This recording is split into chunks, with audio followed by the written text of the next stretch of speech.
Hello, my name is George Grant, Technical Services Manager for GGS Pro at Griffin. Today we're going to be talking about strategies and considerations when trying to extend the shelf life and marketability of spring plants. Unfavorable weather conditions make it difficult to produce plants, but equally as important, bad weather typically coincides with less consumers walking through the door. When this occurs, it is not uncommon for growers needing to hold material longer than desired. There are a few strategies we will discuss here to help growers extend the relative shelf life of their crops until they are ultimately sold. The first strategy is to use temperature. In this case, we'll use average daily temperature, or ADT. This is the best predictor in determining when a plant should reach flower or maturity, or even sellable size.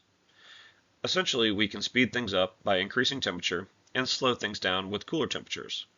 There are limits to this practice, so be sure to check the cultural guide for the crops you're growing so that we can make sure we're staying within the recommended temperature ranges. Here are a few examples of crop species that will suffer under excessively cool temperatures to the point of stunted growth, poor root development, or additional stress-related symptoms, and increased disease risk. Some of you may actually be growing these in the spring a little too cool and you don't even know it. There are, however, many crops that can be slowed down with temperatures in the 50s without negatively impacting growth. Please note, with lower temperatures comes higher relative humidity in the greenhouse.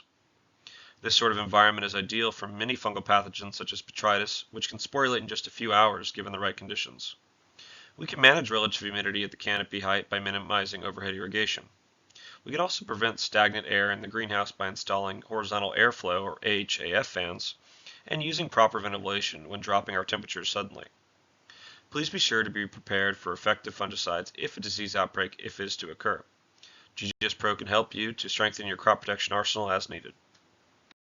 Here are several bloom-safe botrytis options to consider rotating come spring season.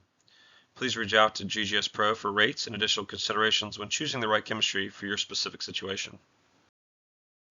Research and grower experience has shown that plant growth regulators, or PGRs, are another effective way to grow a higher number of plants in a smaller area without losing quality, as well as extending a plant's shelf life. There are many PGR tools and resources available through academics, GGS Pro, and PGR producers.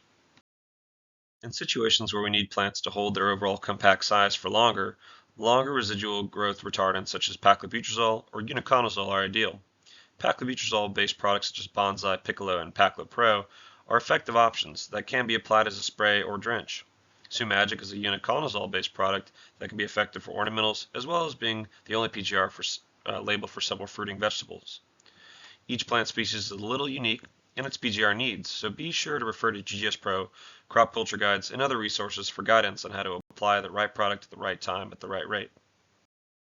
GGS Pro has produced a variety of helpful PGR resources, including this tool that outlines how to mix up Bonsai or other 0.4% paclobutrazol containing products, depending on the desired concentration, using a bulk solution or stock tank solution, given each situation.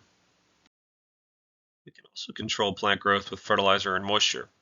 Similar to reducing temperatures, restricting fertilizer and water can decrease growth rate. Once again, there are limits to these practices as reducing feed too heavily will lead to nutrient deficiencies that visually impact the plant's appearance and growth rate. Drought stressing a plant can be very effective, but also can lead to damaged root systems, yellowing, dropping of foliage, or even disease if done at extreme levels. As you probably well know, production time is also influenced by container size. It takes longer to finish larger containers compared to smaller ones.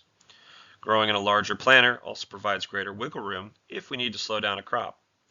It can be advantageous for customers who are behind in their planting for spring and need to fill in an area quickly with a larger plant to start with. Lastly, we wanted to mention a unique chemical available called Alesco. This product is beginning to build momentum in the marketplace for its ability to prevent plant stress.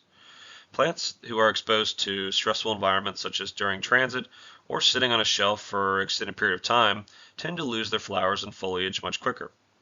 There are a wide range of ornamental plants that benefit from a spray of Alesco to help them hold up in these conditions. This product is relatively inexpensive, with one bottle treating an entire acre of production space.